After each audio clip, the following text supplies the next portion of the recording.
পথ দুর্ঘটনায় মৃত্যু 3 জন নির্মাণ শ্রমিকের। চাঞ্চল্যকর ঘটনাটি ঘটেছে ভালুকা এলাকায়। ছোট্ট একটি গাড়িতে ঢালাই মেশিন চাপিয়ে কাজে যাওয়ার সময় এই মর্মান্তিক পথ দুর্ঘটনা ঘটে। ঘটনা ঘিরে শোকের ছায়া নেমে এলো মালদার রতুয়া 2 নম্বর ব্লক এলাকায়। জানা গেছে দুর্ঘটনায় মৃত নির্মাণ কর্মীর নাম শেখ রিন্টো, তোফাজুল ও রশিদুল। এদের মধ্যে প্রথম দুজনের বাড়ি রতুয়া 2 নম্বর ব্লকের পুরানপুর অঞ্চলের নামটোলা এলাকায় এবং অপরজনের বাড়ি বাবলা বোনায়। স্থানীয় পরিবার সূত্রে জানা গেছে সোমবার সকালেই তারা বাড়ি থেকে কাজের উদ্দেশ্যে বের হয়। এরপর তারা অন্যান্য শ্রমিকদের সঙ্গে একটি ছোট্ট গাড়িতে ঢালাই মেশিন চাপিয়ে নিয়ে হরিশ্চন্দ্রপুরের তুলসীহাটার উদ্দেশ্যে রওনা দেন। কিন্তু তুলসীহাটা যাওয়ার আগে ভালুকা এলাকায় তাদের গাড়ি নিয়ন্ত্রণ হারিয়ে উল্টে যায়। গাড়িতে থাকা মোট 11 জন শ্রমিক কম বেশি আহত হন।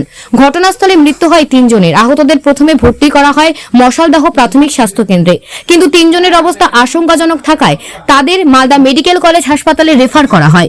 মঙ্গলবার সকালে মৃত শ্রমিকদের বাড়ি যান মালদা জেলার সিটু নেতা। তিনি মৃত শ্রমিকের পরিবার বর্গকে সমবেদনা জানায়, পাশাপাশি তাদের প্রয়োজনীয় সাহায্য সহযোগিতা করার আশ্বাস দেন। কাজে কোথায়? ভালুকার আগে ঢালাই কাজে কালকে না প্রতিদিন যেত, কিন্তু 1 সপ্তাহ পর কালকে গেছে কেরালা থাকতো। কালকে একটা অ্যাক্সিডেন্ট হয়েছে 6টার দিকে। আর ওখানে অ্যাক্সিডেন্ট কখন হয়? 6:30টার মধ্যে। হ্যাঁ, মালদা নিয়ে গেছিলাম অ্যাপোলো নার্সিং হোম। ওখানে গিয়ে দেখলাম মাথায় চোট লেগেছে অনেকটা, ওখানে ব্লিডিং হচ্ছে, রক্ত যাচ্ছিল খুব। ডাক্তাররা ঘুমের ওষুধ দিয়েছিল, ওখানে আর ঘুম থেকে চোখ খুলেনি। আমার সংসারে খাটার লোক কেউ নেই, আমার জমি জায়গা কিছু নেই, দিন আনে দিন খাটে খায়। হ্যাঁ, লক্ষ্মী ভাণ্ডার পাচ্ছি। আমি সরকারের কাছে সাহায্য চাইছি। আমার 2টো ছেলে থেকে বাবা মারা গেছে, আমার বাচ্চারা খাবে কি? ওদের তো ভবিষ্যৎ আছে, ওদেরকে তো মানুষের মতন মানুষ করতে হবে। আমি সরকারের কাছে এটা আবেদন করছি, আমার বাচ্চাদের দেখবে না, আমার কিছু করে দেয়। ঘটনাটা আমরা যাচ্ছিলাম কাজে, একটু চলে কাজে যাচ্ছিলাম আমরা যাচ্ছিলাম তুলসীহাটটা ঢালাই করছি।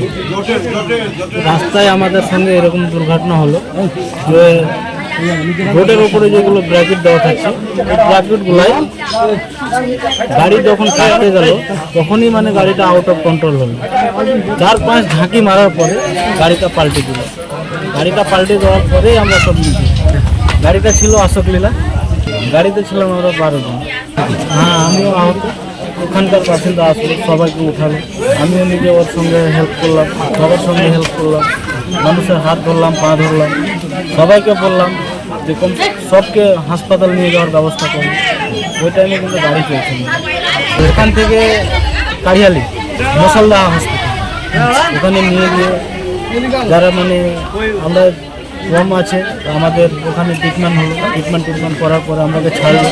যারা বেশি হলো তারাকে মালদা মেডিকেল কলেজে ট্রান্সফার করে। কজন মারা গেছিল? মালদাতে ওখানে যেখানে দুর্ঘটনা হয় সেখানে 1 জন মারা গেছে, হাসপাতাল গিয়ে 2 জন মারা গেছে। ঘটনা হয়েছিল আমার বাজি সকালে গেল ঢালার কাজে, আমাকে বলছে মা গে আমি আসছি। বাজি জায়গায় 6টা বেজেছে আর বাজির খবর চলে আসছে কি যে এই গাড়ি অ্যাক্সিডেন্ট হয়ে গেছে। এই মহিলা কাজে সব যাচ্ছি তো কাছে কি যে গাড়িটা পাল্টি হয়ে গেছে।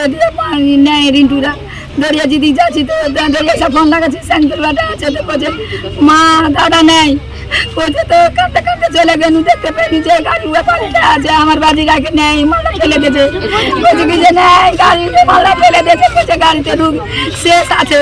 ওই দুটো আর একটা শেষ হয়ে গেছে। আমার ছেলে গরিব মানুষ কি করে খাবে, কাজ করবে না। 5টার সময় গেছি, 6টার সময় সব জায়গা যায়। আমার ছেলে কিছু নাই, গরিব। আমার বাবা দিহিতে আমি বসে আছি। ছেলের বিয়ে হয়েছে, 2টা বেটা আছে, একটা যে বউ মারা গেছে, পোতা মাওড়া আছে, ফের ছেলে মরে গেল। আর একটা বহুর আছে, একটা বেটা। আমরা CI2 মালদা জেলা কমিটির পক্ষ থেকে কেন শ্রমিক সংগঠন, আর কালকেই শুনেছি, খবরটা পেয়েছি বিকেলের দিকে যে এরকম একটা গাড়ি করে যাচ্ছিল, মিক্সচার মেশিন ছিল আমাদের এই নমটোলা, সেখানে 2 জন মারা গেছেন। আর একজন বাবলা বোনাই গতকালই মারা গেছেন। আর 2 জন পরে কালকে সন্ধেবেলা মালদা মেডিকেল কলেজে মারা গেছে। তারা নির্মাণ কর্মী। তো এখন আমরা তার পরিবারের পাশে দাঁড়াতে এসেছি। সমবেদনা জানাতে এসেছি যে তাদের সাথে আমরাও দুঃখিত।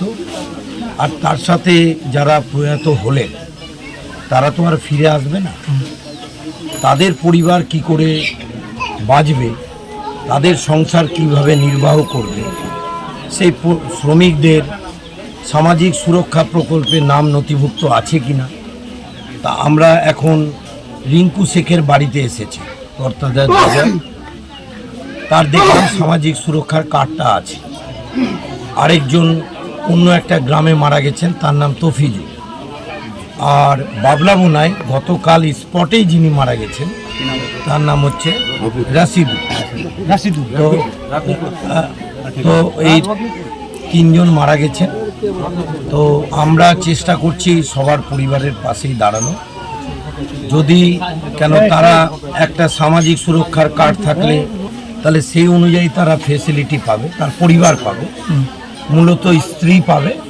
তারপর তাদের পরিবার বসে আলাপ আলোচনা করবে।